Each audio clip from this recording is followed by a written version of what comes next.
뉴욕 증시, 생산자 물가 반등 속의 혼조, 나스닥 0.7% 하락 마감. 뉴욕 증시는 생산자 물가가 오름세를 보였다는 소식에 혼조세를 보였습니다. 11일 뉴욕 증권거래소에서 다우존스 30 산업평균 지수는 전장보다 105.25포인트, 0.3% 오른 35,281.4로 거래를 마쳤습니다.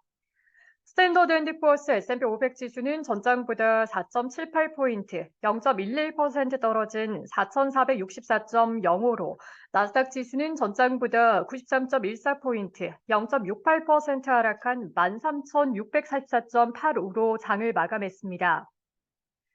이번 주 다우 지수는 0.6%가량 오른 반면 S&P 500 지수와 나스닥 지수는 각각 0.3%, 1.9% 하락했습니다. 이로써 S&P 500 지수와 나스닥 지수는 2주 연속 떨어졌습니다. 나스닥 지수가 2주 연속 하락한 것은 지난해 12월 이후 처음입니다. 기술주들은 상대적으로 올해 오름폭이 컸습니다. 이날 나온 7월 생산자 물가 지수 PPI가 예상치를 웃돌면서 인플레이션 둔화 추세를 좀 더 지켜봐야 한다는 분석에 힘을 실었습니다. 최근 유가가 연중 최고치를 경신하면서 8월 인플레이션이 예상만큼 빠르게 둔화하지 않을 것이라는 우려가 커진 가운데 7월 PPI도 전달의 보합 수준에서 0.3% 오름세로 돌아섰습니다.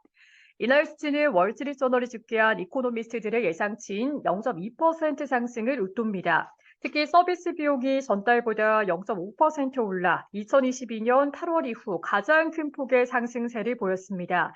반면 상품 가격은 0.1% 하락했습니다.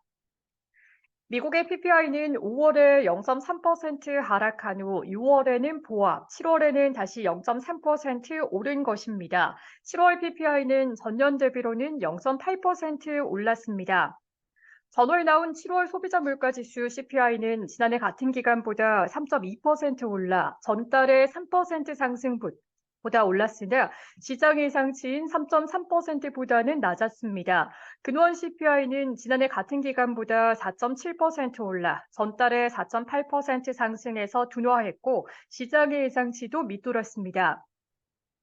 이 때문에 인플레이션이 추세적으로 둔화하고 있다는 전망은 유지됐습니다. 그간의 인플레이션 둔화 흐름에 소비자들의 기대 인플레이션은 하락했습니다. 미시간 대학이 발표한 소비자들의 1년 기대 인플레이션은 3.3%로 전달의 3.4%에서 하락했습니다. 5년 기대 인플레이션은 2.9%로 전월의 3%보다 소폭 하락했습니다.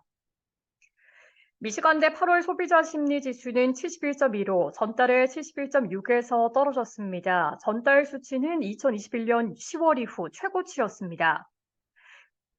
2년물 국채금리는 전날보다 7bp가량 오른 4.89 근방에서 10년물 국채금리도 8bp가량 상승한 4.16% 근방에서 거래를 마쳤습니다. 시카고 상품거래소 패드워치에 따르면 연방기금 금리 선물 시장에서 연준이 9월에 금리를 동결할 가능성은 88.5%로 전날과 비슷한 수준을 보였습니다.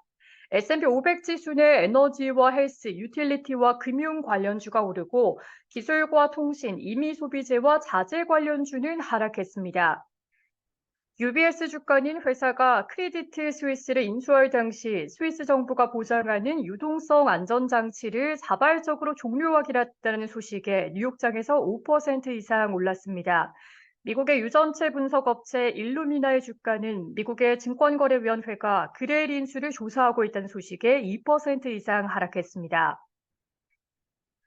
디즈니의 주가는 전날 상승에 따른 차익 실현에 3%가량 하락했습니다. 테슬라의 주가는 캐시우드의 아크 인베스트먼트 상장지수 펀드가 테슬라 주식을 또다시 매각했다는 소식이 나온 가운데 1% 이상 하락했습니다. 뉴욕에 상장된 중국 관련 종목은 중국 대형 부동산 개발업체 비고이위안의 디폴트 위험이 커지는 가운데 비고이위안이 대규모 손실을 기록할 것이라고 공시했다는 소식에 동반 약세를 보였습니다. 알리바바의 주가는 3% 이상 하락했고 니오의 주가는 2% 이상 떨어졌습니다. 아이쉐어스 MSCI 중국 상장지수 펀드는 3%가량 하락했습니다. 뉴욕 증시 전문가들은 연준이 아직 승리를 선언할 때가 아니라는 점에서 시장의 경계는 당분간 지속될 것으로 예상했습니다. LPL 파이낸셜의 퀸시 크로스비 수석 전략가는 CNBC에 도매 가격의 상승은 지표를 따르는 연준이 아직 인플레이션과의 싸움에서 승리를 선언할 준비가 되지 않았다는 것을 상기시킨다라고 말했습니다. 그는 놀라운 일이 아니다. 오늘 보고서는 연준이 최고점 금리에 도달하기 전에 또 한 번 더 금리를 인상해야 한다는 강경파들에게 추가적인 빌미를 제공한다고 덧붙였습니다. KCM 트레이드의 팀 워터리 수석시장 애널리스트는 마켓워치에 현재의 인플레이션 둔화 속도는 9월 금리 동결 시나리오에 부합한 것으로 보인다라며 그러나 시장은 지금부터 9월 회의 전에 8월 CPI가 나올 것을 알고 있기 때문에 약간 불안해할 것이라고 말했습니다. 찰스 슈왑의 리즈 앤 손더스 수석 투자 전략가는 마켓워치에 시장의 움직임은 여러 가지가 합쳐진 결과다라며 비용 절감으로 많은 기업들의 순이익은 예상치를 웃돌지만 매출이 증가하지 않는다는 인식이 늘고 있다라고 말했습니다. 그는 또한 상업용 부동산 시장의 균열이나 최근의 고용 지표도 도움이 되지 않는 점, 피치의 미국 신용등급 강등이나 무디스의 중소은행 등급 강등 같은 이슈도 시장에 부담을 줬다고 지적했습니다. 시카고 옵션 거래소 변동성 지수는 전장보다 1.01포인트, 6.37% 하락한 14.84를 기록했습니다.